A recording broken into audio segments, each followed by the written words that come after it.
She was young, she was a queen, and she died screaming of a pain no one believed until it was too late. In the cold corridors of Madrid's royal palace, her cries echoed behind gilded doors.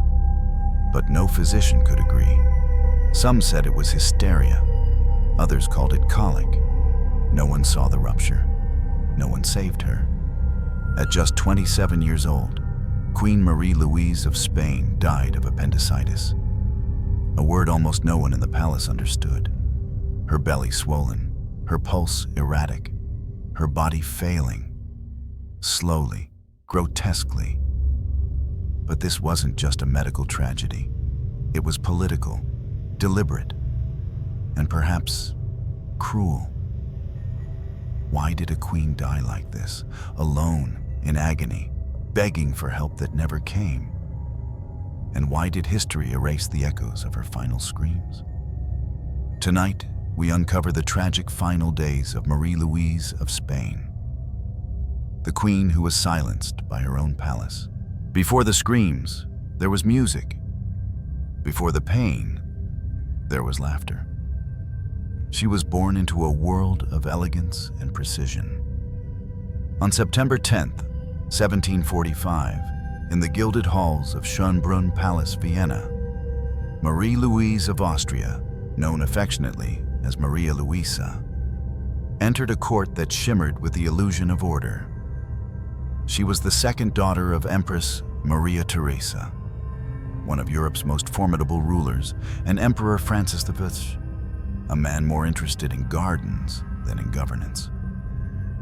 From her infancy, she was not raised to be loved. She was raised to be useful. But even so, there were moments of light. In the quiet chambers beyond the court's watchful gaze, little Marie Louise would chase butterflies in the imperial gardens. Her laugh, delicate and melodic, echoed across marble hallways and through vines that wrapped around rose-drenched pergolas. She would steal sugar cubes from the tea trays and tuck them into her dress. Her nursemaids called her the Golden Girl, not because of her future, but because of her glow. She played the harpsichord with fingers too small for the keys. She danced to Haydn's compositions before she understood rhythm. She wrote poetry that no one read. And in the cold silence of winter, she would huddle close to her elder sister, Maria Anna, and whisper stories of imaginary queens who ruled with kindness and never died. But real life was less forgiving. From the age of 5, Marie Louise was taught to stand still for hours during imperial receptions. At 7, she was required to learn Latin. At 10, she began lessons in diplomatic etiquette. How to bow, how to smile, how to become invisible. Her mother, Empress Maria Theresa, was a woman of iron veiled in velvet.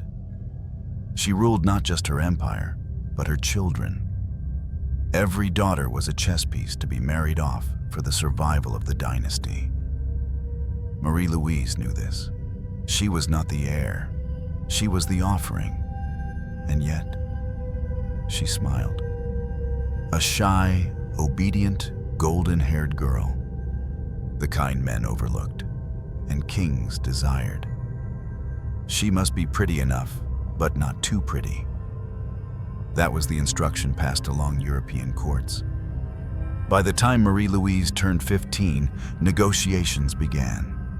Spain was in need of a queen, specifically for King Charles IV, a monarch awkward in speech and weak in will. Controlled by his domineering mother, Queen Maria Luisa of Parma. The Spanish court required a Habsburg to solidify ties, and Maria Theresa had daughters to spare. Marie Louise never objected. Obedience was not virtue, it was her identity. She did not know Charles. She did not know Madrid. She did not know that Spain, once the Empire of Gold, had become a palace of whispers and disease.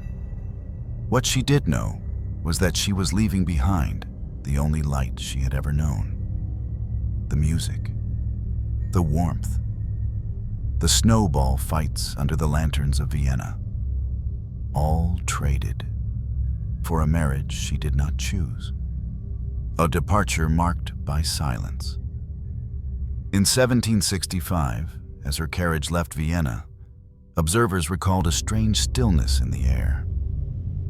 The citizens gathered to watch her go. Some waved, some wept. She did neither. Her face, pale behind the curtain, showed no sorrow and no joy.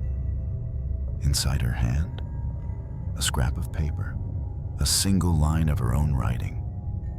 Perhaps I will become someone else. It was the last time she would ever see Austria again. A moment of foreshadowing. There is a little-known entry in the court diary of a physician in Vienna. The Archduchess Marie-Louise complained of cramps and fever. Small episodes, dismissed as nerves. But I noted them. For some reason, I noted them. Dr. Friedrich Stein, Private Notes, 1764. It would mean nothing until years later. A flame before the extinguishing. The first part of her life was a candle flickering in the wind, bright, soft, hopeful. Before the screams, before the blood, before the body broke open like a crushed rose. Marie-Louise once told her younger brother Leopold, "I think there is a sadness in me that hasn't been born yet."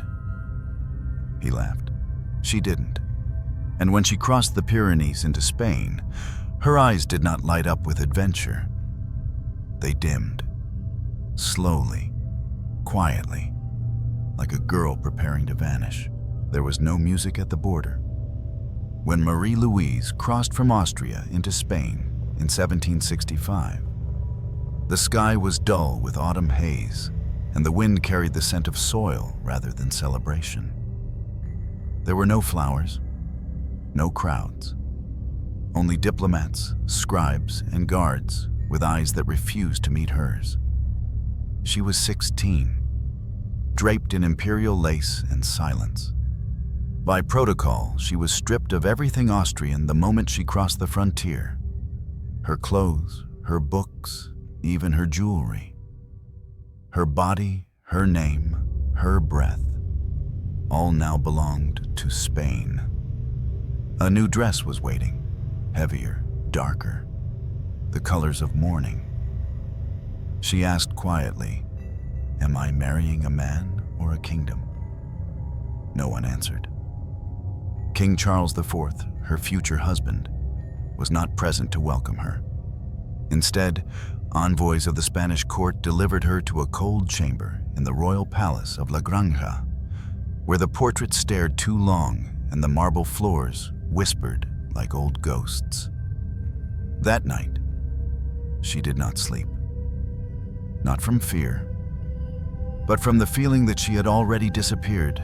The wedding was formal, efficient, and suffocating. She met Charles the morning of the ceremony. He bowed awkwardly. He avoided her eyes. His speech stuttered when he said her name.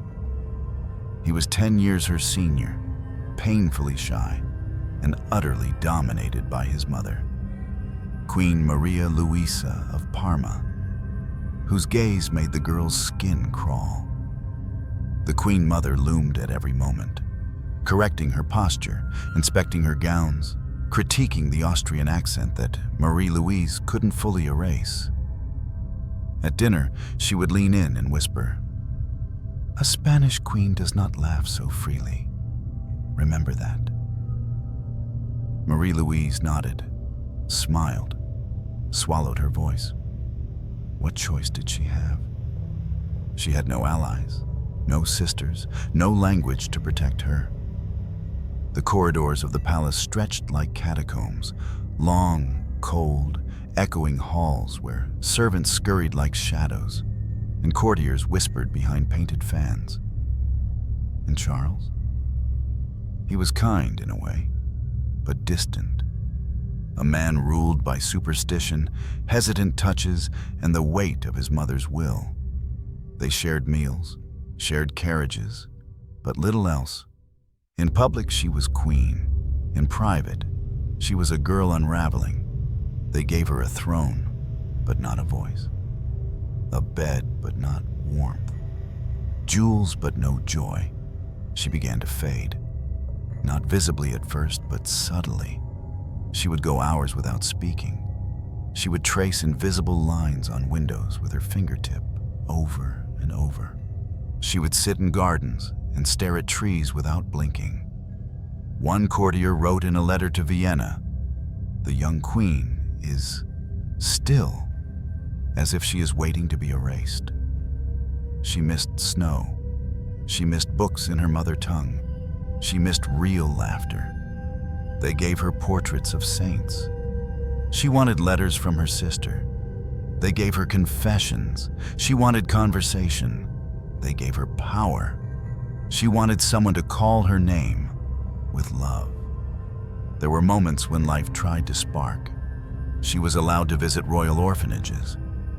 She once smiled at a child who gave her a withered flower. She tried to write poetry again. She stopped after 3 lines. She requested music from Vienna to be played during supper. The request was denied. "Too foreign," said the Queen Mother.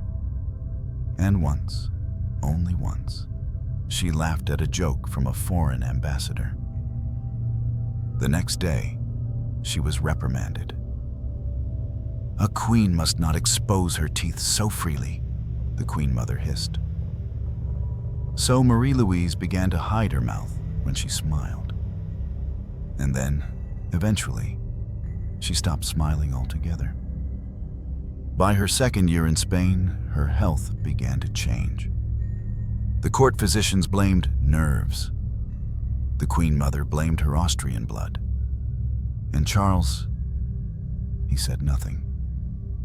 Marie-Louise said even less. In the privacy of her chamber, she began to feel waves of pain in her lower right abdomen. Sharp, irregular, but persistent. Some nights she could barely breathe. Other days she would walk slowly down the corridors, hand pressed just below her waist, as if holding herself together. She once whispered to a maid, "It feels like something inside me wants to burst." The maid told no one, because pain, when spoken by a queen, was not treated. It was silenced. In portraits from that time, her body is painted regal, but her eyes are different. They no longer search the horizon. They no longer reflect the girl from Schönbrunn. They stare at something that is not there. Marie-Louise had become what the court desired. Silent, submissive, and unseen. A queen in name, a statue in life. A girl buried beneath etiquette and embroidery. But something inside her was changing. Something beneath the lace, the pearl, the pale skin. Something that no one could see until it was too late. It didn't begin with a scream. It began with a wince. A stiff posture during a procession. A trembling hand resting over the right side of her abdomen. A sudden breath caught between words during dinner. The pain crept in like a shadow. Not loud, not sudden, but insistent. And in the palace of Spain, where silence was a virtue and suffering a private shame, Marie-Louise suffered quietly. At first, the court dismissed it. "She is delicate," said one noblewoman. "She has nerves," said another. "She is too Austrian," whispered Queen Maria Luisa of Parma. Even Charles, her husband, said little. When she described the dull ache that would swell and retreat without warning, he would nod, gently, distantly, and offer her a lukewarm tea. The kind of gesture made out of obligation, not care. No one thought it serious, not even Marie-Louise. Not yet. But it continued. The aches became cramps. The cramps became sharp. And the sharpness turned into something worse. Something primal. a twisting from within, a heat that radiated across her stomach, down her thighs, up her spine. Some nights, she curled in bed and whispered to the ceiling, "Please stop, please." But the walls did not answer, and neither did her doctors. They were many, doctors that is. The Spanish court prided itself on medicine, or at least the illusion of it. Marie-Louise was examined by scholars of phlegm and bile, men with powdered wigs and silver instruments who wrote more than they listened. One declared it was female melancholy. Another suggested an imbalance of black bile. A third accused her of fasting too often. None mentioned appendicitis. The word was not even in their vocabulary. And all the while, the pain worsened. She began to lose weight, subtly, then suddenly. Her gowns hung loose at the waist. Her complexion, once porcelain, faded to a grayish hue. Her eyes, once soft, now glistened with unshed tears she refused to let fall in public. There is a letter, hidden in the archives of El Escorial, written by a chambermaid to her sister in Barcelona. In it, she wrote, "The Queen does not cry, but her sheets are wet every morning. I believe the tears come in silence, long after the candles are put out." She tried to distract herself. She played the harpsichord again, briefly. She sat in the gardens, letting sunlight touch her face like a forgotten prayer. She asked for her family in Vienna, for their letters, most of which were never delivered. And she waited for someone to notice, for someone to believe her, for someone to say, "This is not just in your head." But no one did. They told her to rest. They told her to confess. They told her to be grateful. She began to withdraw, no longer attending dinners, avoiding the court, spending long hours lying perfectly still, hands folded over her abdomen as if holding herself together. One afternoon, a physician visited her bedside. She asked him plainly, "Do you believe me?" He blinked, then bowed, and said, "Your Majesty, faith is not medicine." She never summoned him again. Behind closed doors, her breathing became erratic. She vomited bile and blood. She developed a fever that waxed and waned with the sun. Her hands trembled even when still, her skin bruised from touch. But it wasn't the pain that frightened her most. It was the doubt. They were beginning to think she was mad. Even Charles, sweet, silent Charles, began to avoid her gaze. One night, he stood at the edge of her bed. She reached out for him, whispered his name. He turned and walked away. The next morning, she found a rosary on her pillow, but not his hand. The palace grew colder. Rumors spread among the servants. Some said the queen was being punished for pride. Others said she had been cursed by an old woman she passed without blessing. None spoke of infection. None mentioned rupture, because to them it was unthinkable that a queen, anointed by God, could rot from the inside. But that is what was happening. Slowly, quietly, her appendix, an organ as small as a finger, had become inflamed, twisted, infected. It was poisoning her blood, spreading necrosis, feeding a fever that no prayer could cool. And all she could do was endure. She began writing in a notebook. Just a few lines, unfinished, unshared. "My body is my prison, my silence my punishment. If I scream, will God hear me before the walls do?" No one knows where that notebook went. Some say it was burned. Some say it was buried with her. But the pain remained, and the silence grew heavier than the crown she once wore with trembling hands.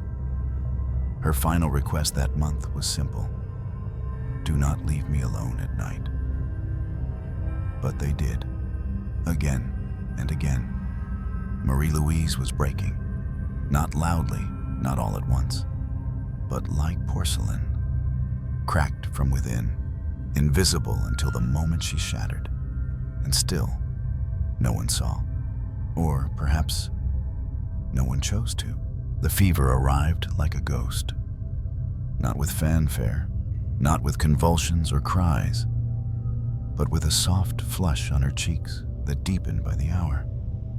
A heat behind her eyes, a tremble in her hands. Her body, once cool and composed, began to burn from within. She told her maid, barely above a whisper, "It's no longer pain, it's fire." And still, no one came.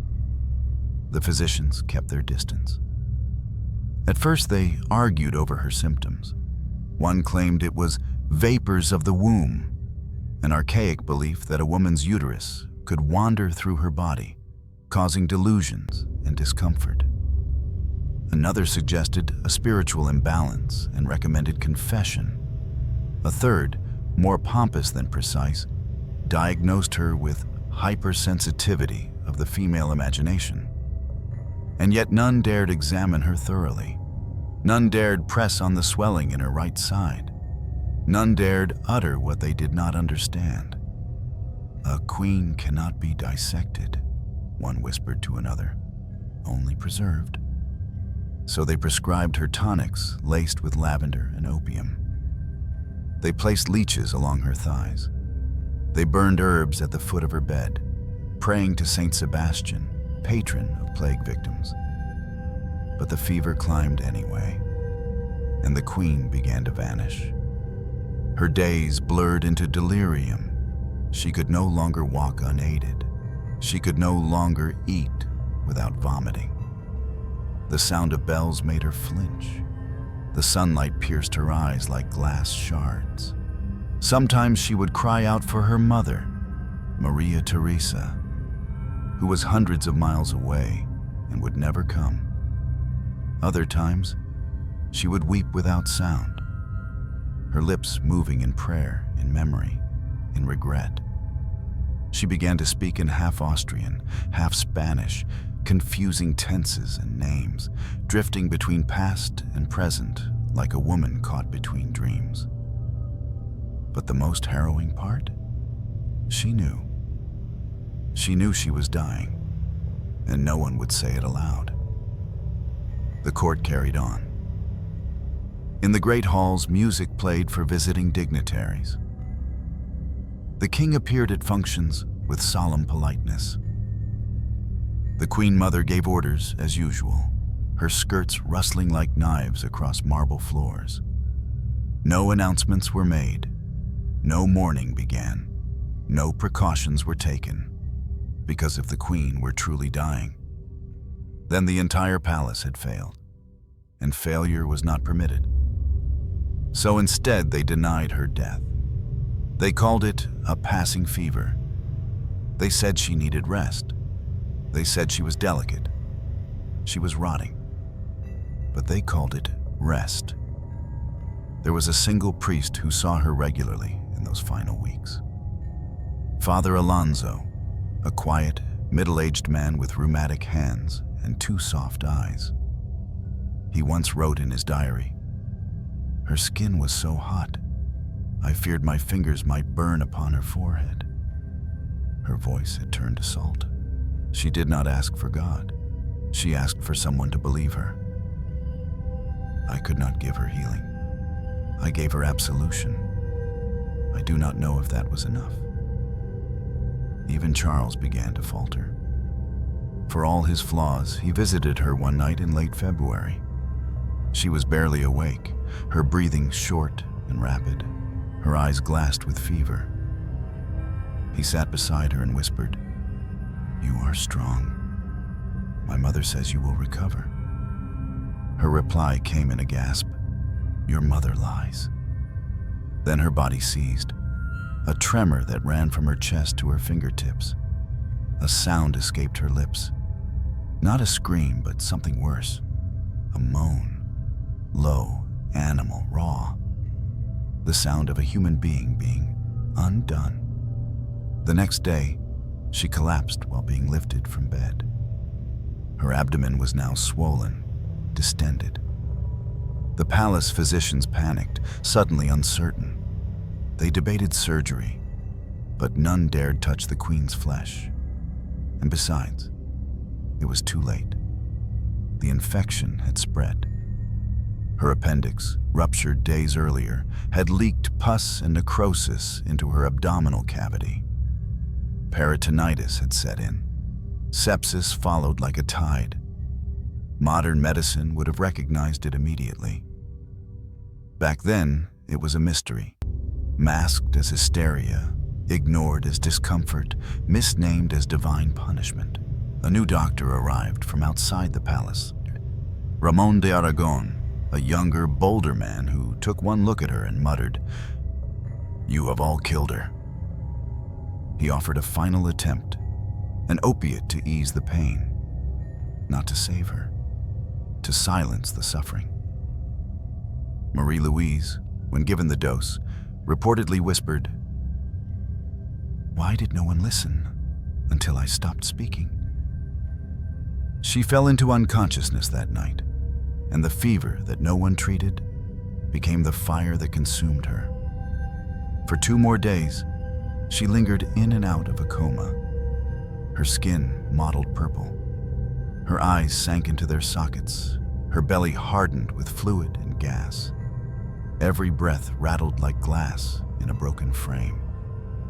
She did not scream anymore, because there was no strength left. Only the faint echo of a girl who once laughed in Vienna. And then, silence. Marie-Louise of Spain died on March 10th, 1792, at the age of 27. Official cause of death: natural illness compounded by weak constitution.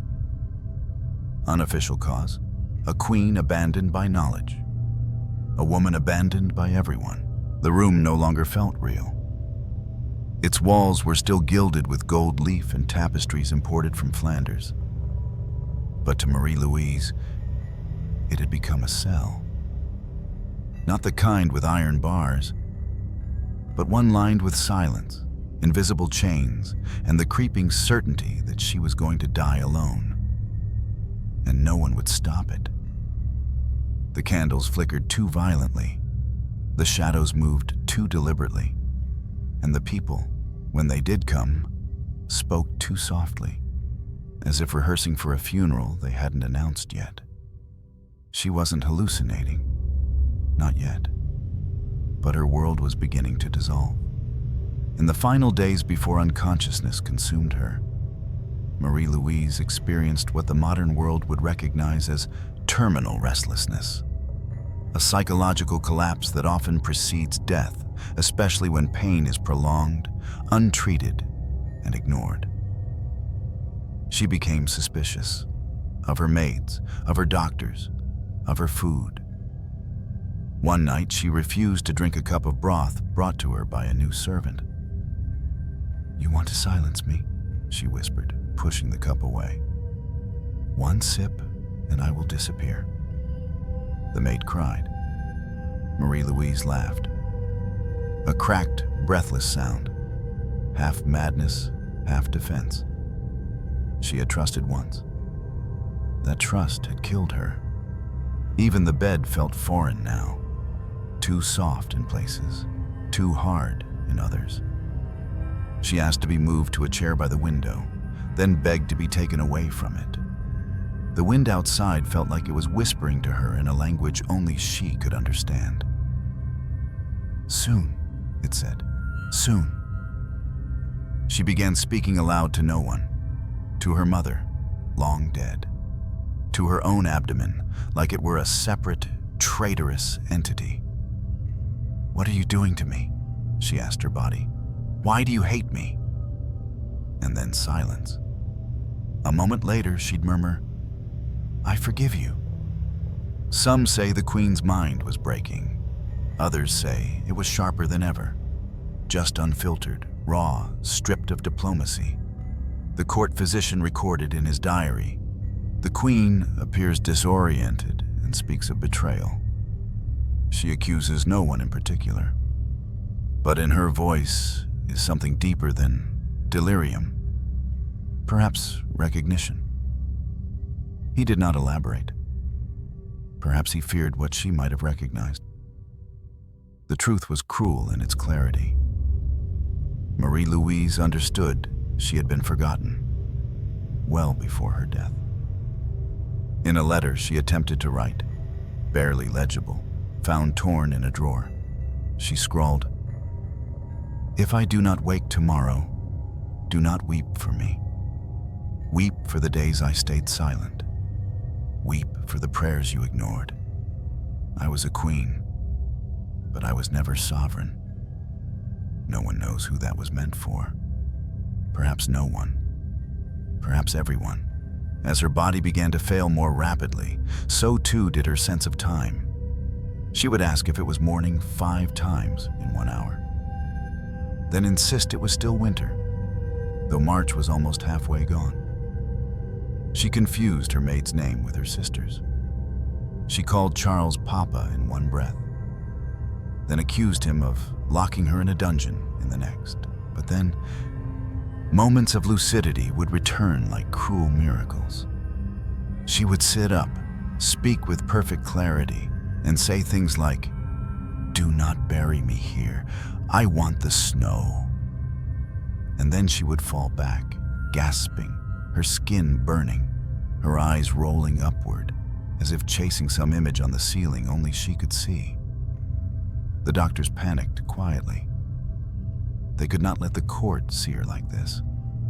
Half queen, half specter, drenched in sweat and delusion. So they did what courts always do when truth is too grotesque. They shut the doors, they ordered silence, they managed the narrative. To the outside world, the Queen was simply resting, recovering, overcome with fatigue.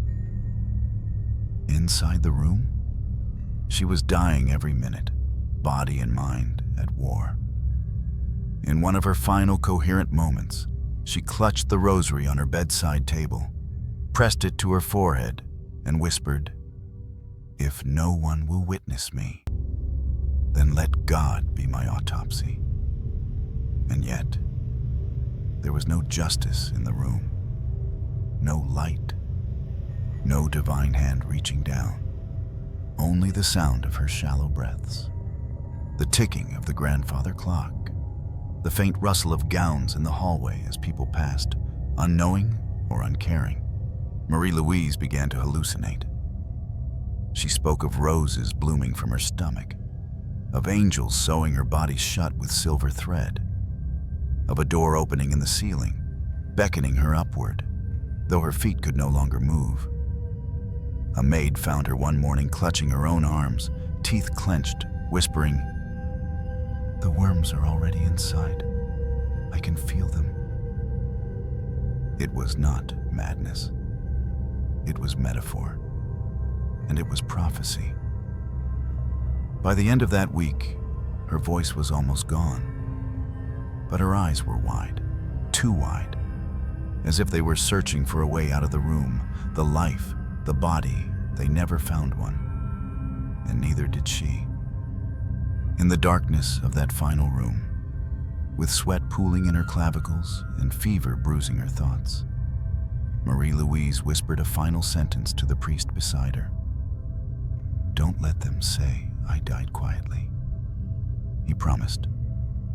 And then he never spoke of her again. It began, not with a final scream, but with a strange, wet silence. At exactly 3:07 a.m. on the night of March 9th, the palace maid assigned to Queen Marie-Louise's chamber noticed something unnatural in the air. Not the scent of perfume, not incense, but a smell far earthier, heavier, rot. She stepped inside. The queen was still, but the sheets were damp with something that shimmered red under the candlelight. Blood. Not from the mouth, not from a wound. From the belly, from beneath the skin that had grown tight and stretched like wax paper ready to rupture. Marie Louise's abdomen had swollen grotesquely over the past 2 days. Her gown no longer fit. Her ribs were no longer visible. Her breathing came in sharp, erratic gulps, like a fish trying to breathe air that no longer wanted her. Her body wasn't just sick, it was dying from the inside out. The appendix, ruptured, blackened, had released a tide of poison. Peritonitis, the infection of the abdominal cavity, had flooded her blood with toxins. Her pulse was wild, her temperature unmeasurable, her tongue dry and swollen, her skin mottled blue at the edges. A physician who dared lift the edge of her nightgown reportedly gasped and stepped back. One account, hidden in a personal letter to Madrid's archbishop, described it as a grotesque inflation. Her belly, like that of a drowned corpse, tense and gleaming, marked by small purple rivers of infection. The smell was unspeakable. They called it a natural fever. But nature does not rot a queen in her bed while the church bells remain silent. And through it all, she was still alive, still breathing, still awake, though barely, still aware. One priest tried to perform the sacrament of the last rites. She interrupted him. "Don't give me heaven," she rasped. "Give me relief." There was none. The hours dragged like knives. By noon, her legs had begun to stiffen, her fingernails darkened. Her belly had distended to such an extent that she could not lie flat without gasping. No surgeon was summoned. Not because there wasn't one, there were several, but because no one dared cut open a queen. They would rather let her die whole than let her live scarred. One physician suggested draining the abdomen with a small incision. The Queen Mother refused. Her Majesty must die with dignity. But dignity, it seemed, had already left the room. And the only thing left was the silence, thick, suffocating, and cowardly. Marie Louise's final moments were not regal. They were not poetic. They were visceral, wet, and agonizing. She groaned in pulses, unable to form full words. Her body twisted as if trying to escape itself. Her lips cracked from dehydration.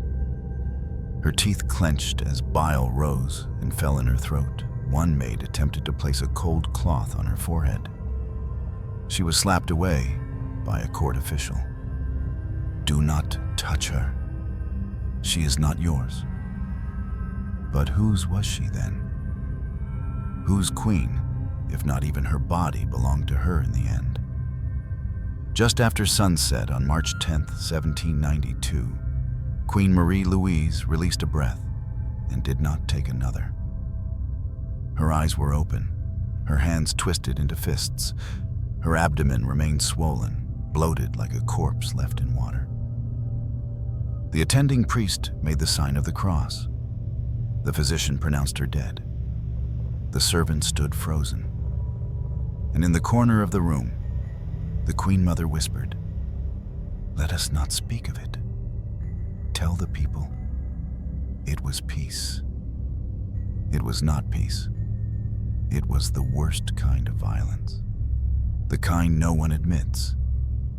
The body was not immediately removed. It lay in state for several hours, as was custom. But even the perfumed linens could not mask the smell. The chamber doors remained shut. The windows opened wide to let in air and let out something else. A courtier later wrote in secret, "The room was like a crypt. She had been dead for hours, perhaps longer. The silence was heavier than the marble." No autopsy was performed. No formal inquest was held. The official record read, "Queen Marie Louise of Spain, deceased, age 27. Natural causes. Amen." But what is natural about a woman left to rot in her own body? In a palace with priests and physicians and guards and gods, yet no savior? What is natural about screaming without being heard? What is natural about dying with your eyes open and your name erased from every whispered eulogy? When her body was finally prepared for burial, the attendants noted how stiff she had become. The swelling had not receded. Her belly remained grotesque, forcing the seamstresses to adjust the funeral gown. They stuffed herbs and myrrh beneath the corset to mask the odor. They applied rouge to the cheeks to simulate life. They tied the mouth shut with thread because it would not stay closed. Even in death, she had to look presentable. Even in death, she belonged to the monarchy, not to herself. No public mourning was held, no mass procession, no national day of grief. Within days, another queen would be chosen, another portrait commissioned, another silence draped over the memory of a girl who once laughed in Vienna and screamed alone in Madrid. Marie Louise died of appendicitis, but the true cause? Apathy, patriarchy, and a palace where silence killed faster than any infection. They didn't wait. 3 days after Queen Marie Louise died, the royal seamstresses were summoned again. But this time, not to alter a funeral gown. They were to begin designing a wedding dress. The ink on the Queen's death certificate had barely dried when murmurs began to echo through the marble halls. Spain needed stability. The king, they said, was still young. The dynasty must be protected. A king without a queen was an exposed wound, vulnerable to political infection, so they stitched another bride into the story. Her name was Maria Luisa of Parma. She was the niece of the Queen Mother, a Bourbon, a safe match. A woman molded not for love, but for function. The court painted the union as fate, as natural, as necessary. What they never painted was the lingering rot in the Queen's bedchamber. The smell of death still haunted the corridors. But the courtiers walked past it like one might walk past a closed door in a burning building, quickly, eyes forward, heart quiet. No one dared speak Marie Louise's name. The people knew something had gone wrong, but not the truth. To the outside world, the official notice read, Her Majesty Queen Marie Louise passed peacefully in her sleep due to complications from a persistent illness. She was a model of devotion, dignity, and grace. There was no mention of ruptured organs, no mention of her cries for help, no mention of how long she had begged. Just peace. The kind written in gold leaf, not in blood. But some whispered. The servants especially. The ones who changed the linens. The ones who cleaned the vomit. The ones who heard the midnight prayers. One chambermaid later confessed to a confessor in Toledo. We all knew she was dying, but no one had the courage to say it aloud. Not even to ourselves. Another, decades later, claimed, she did not die peacefully. She bled inside herself until there was no more to bleed. And we set the table for a new queen while her body was still warm. The funeral was swift. A closed casket. No public viewing. No procession beyond the inner court. She was buried not beside her husband or in a grand basilica, but quietly in El Escorial, among monarchs whose names echoed louder than hers ever would. Even in death, she was outshone. No statues were commissioned, no hymns composed, no national mourning declared. It was as if Spain had simply deleted her. And Charles? The king, who had once sat by her bed in awkward silence, moved on, quickly. On October 4th, 1792, just 6 months after her death, Charles IV remarried. Maria Louisa of Parma became his new queen, a woman louder, stronger, more politically engaged. The contrast was impossible to ignore. Where Marie Louise had been quiet, Maria Louisa was commanding. Where Marie Louise had whispered, Maria Louisa dictated. Where Marie Louise had faded, Maria Louisa insisted on being seen. The palace once filled with silence became louder, but not kinder. And Marie Louise? She became a footnote. The pale girl who died too young, too softly, and too inconveniently. The public, sensing the haste of the replacement, began to speculate. Pamphlets, clandestinely printed, surfaced in Madrid. One read, "The Queen died of silence, and now another woman wears her jewels." Another, bolder still, accused the royal court of neglect, medical ignorance, and even murder by abandonment. But none of these voices rose above a whisper. Because Marie Louise had not been beloved, only tolerated. And in politics, remembrance is not earned by suffering. It is earned by power. And she had none. One strange detail lingered among the palace servants. Her bedroom, after she died, was locked and never used again. The furniture was left intact, the walls unwashed. A single mirror had been removed, because the last maid to clean it claimed she saw her in it, face pale, eyes cyan. Eyes wide open, not blinking. In Vienna, news of her death reached her family weeks later.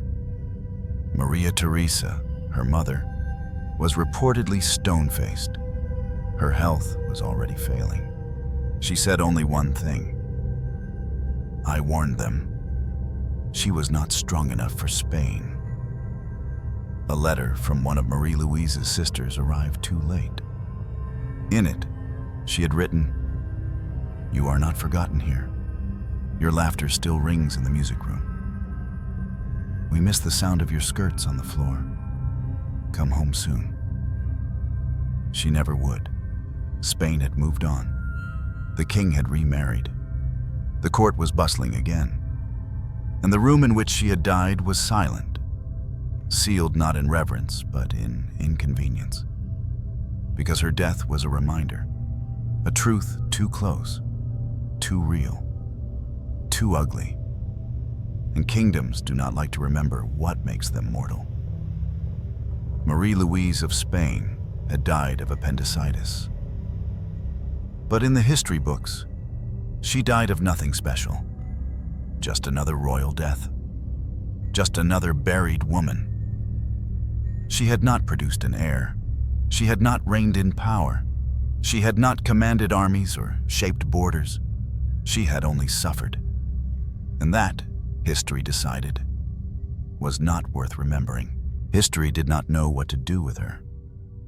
She had worn a crown, but never ruled. She had entered palaces, but never commanded them. She had suffered in public silence and died in private agony.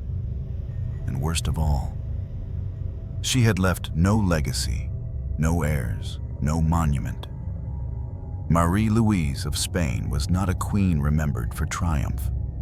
She was a queen remembered, when remembered at all, for her disappearance. And even that was contested. The official version, preserved in royal records and relayed through court chroniclers, tells a familiar story.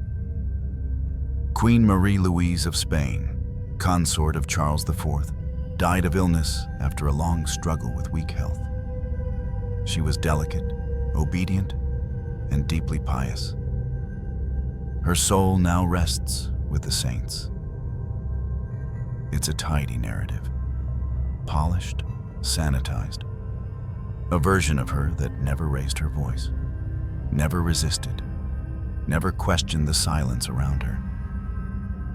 But there were other voices, quieter, hidden in letters, locked in church archives, smuggled into memoirs, and they told a very different story. One such document came from Dr. Ramon de Aragon, the young physician who had briefly seen her just days before her death. In an unpublished letter to a colleague in Seville, he wrote, "She was septic, her abdomen hard as stone, her fever unmeasurable. This was no mystery illness. It was rupture, infection. A textbook case of peritonitis, had they bothered to open a textbook. But no one touched her. No one dared. And so she died, not of illness, but of monarchy." The letter was never officially acknowledged, but copies survived. Another voice, more unexpected, came from a Jesuit confessor who had heard her final whispered regrets. Years after her death, exiled in France, he wrote, "Her faith never left her, but she no longer believed in men, not her husband, not her physicians, not even her priest, only the Virgin, and even then, she asked, 'Why does heaven take so long to open when hell is so fast?'"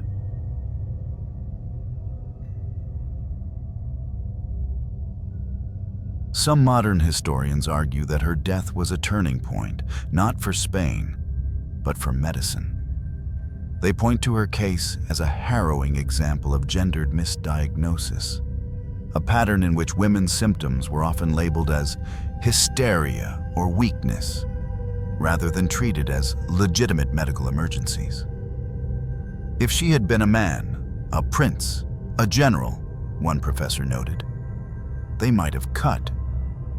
They might have saved her.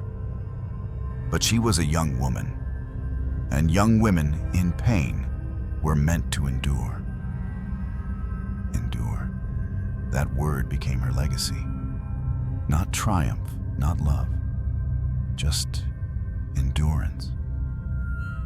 And then came the conspiracies. There were whispers, never proven, always shadowed, that Marie-Louise had not died of natural causes at all. Some said she was poisoned, quietly, cleanly, to make way for a more politically advantageous marriage. Some pointed to the Queen Mother, whose dominance over her son was legendary, and whose disdain for Marie-Louise had never been subtle. Others blamed foreign agents, political rivals, or even religious orders who saw her as a pawn in a game she never chose to play. No proof ever emerged. No charges were ever brought. But suspicion lingers like the scent of her deathbed, unseen, but impossible to forget. What remains of her? A few portraits, most of them unfinished. A handful of letters, most unsigned. A grave in El Escorial with a name so common it almost erases her. Maria Luisa de Borbon. No epitaph, no scripture, just a name drowned in silence. For over 2 centuries, she was reduced to a category. Consort, childless queen, Austrian bride, as if she had no thoughts, no sorrow, no fear, as if she were not the girl who once played the harpsichord in Vienna, who once whispered, "I forgive you," to a body that betrayed her, who once stared out a window in Madrid and said, "The light doesn't reach here," as if she were nothing more than a footnote between royal weddings. But a few voices still resist that forgetting. A historian in Salamanca keeps her letters on his desk. A poet in Cadiz once published a collection titled The Queen of No Crown. And in Vienna, deep within the Schönbrunn archives, her name appears again. Not as a monarch, but as a daughter. A girl who never came home. Legacy is a cruel thing. It does not always go to the kind, or the brave, or the broken.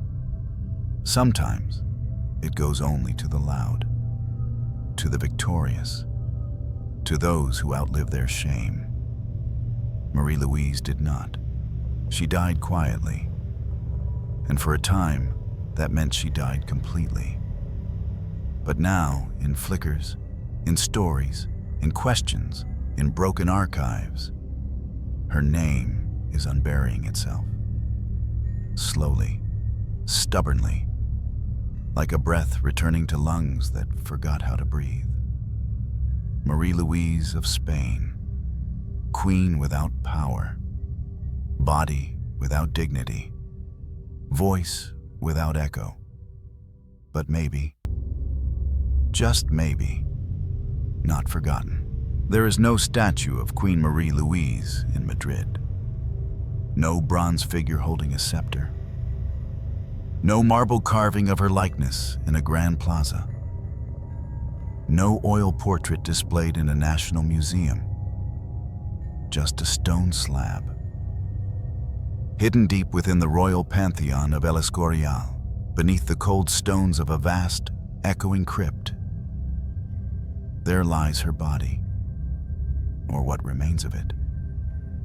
They buried her quietly. No grand procession, no horse-drawn carriage through cheering crowds. Her casket was closed, tightly sealed, partly from custom, partly from necessity. The body had decomposed quickly, too quickly. One court attendant, present during the final viewing, wrote, "Her belly was still distended. The embalmers struggled. Her face, though painted, seemed swollen, as though even death had not finished with her." They covered her in white silk, placed a silver rosary in her hands, and lowered her into the royal tomb, among kings, queens, and forgotten heirs. But she entered not as a sovereign. She entered as an obligation. Another name on a list, another silence in a vault of echoes. Her resting place bears a simple inscription: Maria Ludovica Regina, 1745-1792. No epitaph, no symbol, no phrase to remember her by, just a name and two dates, like a door barely cracked between arrival and vanishing. Visitors rarely find her. El Escorial is vast, and most eyes search for the tombs of Charles V, of Philip II, of Isabel the Catholic. Marie-Louise's name is easy to miss. Engraved in Latin, faded by centuries, nestled among others with far louder histories. No one leaves flowers. No one lights candles. No national day remembers her. She is buried not just in stone, but in narrative.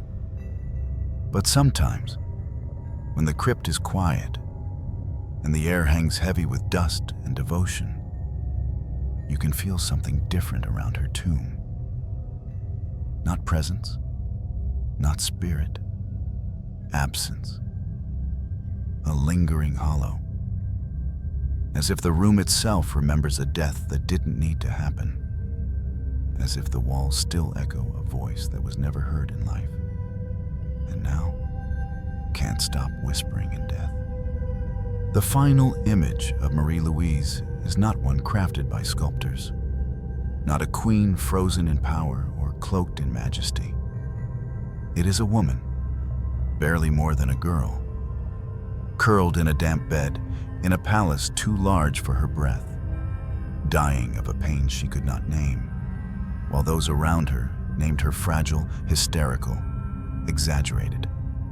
It is the image of her eyes open, wide, wild, silent, not with grace, not with peace, but with the terrible knowledge that she had been right all along, and no one had listened.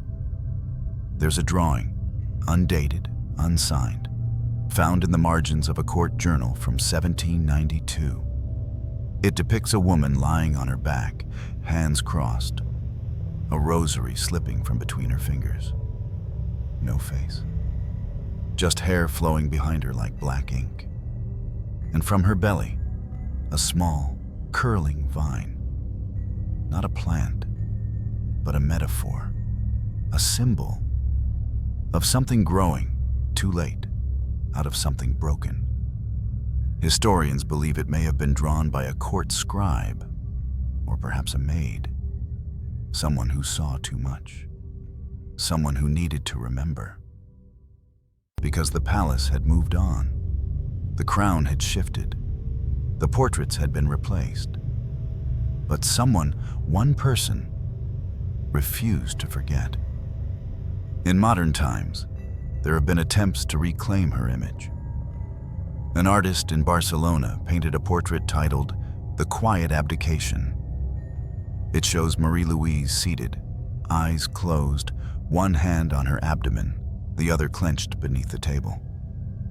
Behind her, a wall of red, neither blood nor fire, but something between. In Vienna, a musical piece was composed in her name, Für Maria, die Ungehörte, for Maria, the unheard. It's rarely performed. Too slow, too somber, too honest. But when it is played, it fills the room with something rare in royal history: remorse. The final image, then, is not physical. It is not a sculpture. It is not a grave. It is the space she left behind. The silence that echoes when a queen dies and no one dares to ask why. The stillness of a throne too quickly filled. The dust on a casket never visited. It is the memory of a voice never raised. Of a woman who once said, "Do not bury me here. I want the snow." And they gave her stone instead. Marie-Louise was not a saint, not a martyr, not a heroine carved in triumph. She was a young woman who died because no one listened. And now, we see her, not in gold, but in shadow, in absence, in failure, in the quiet tragedy of a name almost lost. If you ever visit El Escorial, and you walk the marble floors and pass the tombs of the mighty, pause just once by the stone marked Maria Ludovica Regina and whisper her name, not because she will hear it, but because someone should. What does it mean to die in silence? Not the silence of solitude, but the silence imposed by others. The kind that wraps itself around your throat while you're still speaking. The kind that edits your story before you even leave the room. Marie-Louise of Spain did not die of mystery. She died of a known, treatable cause, even by the limited medical understanding of her time. But no one believed her. No one acted. No one cut. Because she was young, because she was female, because she was not important enough to save. And when she died, they sealed her coffin with the same materials they used to seal her story. Fabrication, formality, forgetfulness. We remember rulers who raised armies, who altered borders, who signed treaties in ink and blood. But what of the women who died in locked rooms, who were never trusted with the truth of their own pain, who screamed behind tapestries and marble and were told it was all in their minds? History has never known what to do with quiet suffering. It prefers noise. It prefers action. It prefers legacy over loss. But some stories are shaped not by what was done, but by what was denied. If you peel back the pages of this queen's life, you don't find a tyrant or a scandal. You find a girl. a girl raised to smile through duty, to endure for diplomacy, to disappear into marriage. You find a woman whose body became a battlefield, not of politics, but of disbelief. You find a monarchy that found her replaceable, a husband who found her inconvenient, a court that found her death easier than her illness. And you find silence. The most grotesque part of it all is not how she died. It's how quickly they accepted it.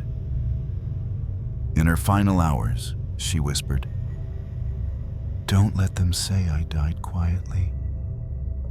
And yet, that is exactly what they said, and what they wanted everyone else to say too. Because if her death was peaceful, then no one had to answer for it. No one had to explain the bruises, the distended belly, the smell of infection in the royal chamber.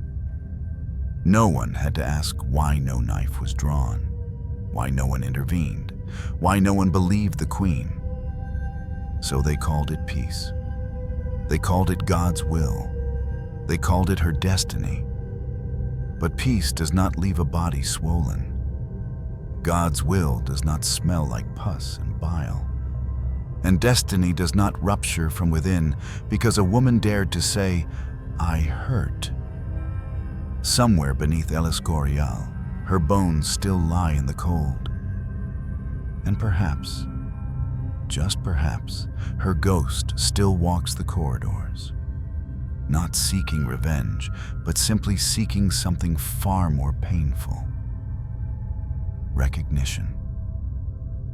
I do not know what hurts more, that no one saved her, or that no one remembered to grieve her. Her name is barely taught, her life rarely cited. Her story, until now, was an unfinished paragraph in the footnotes of kings. But she was not a footnote. She was a girl. She was a queen. She was a voice swallowed by a palace that found silence more comfortable than truth.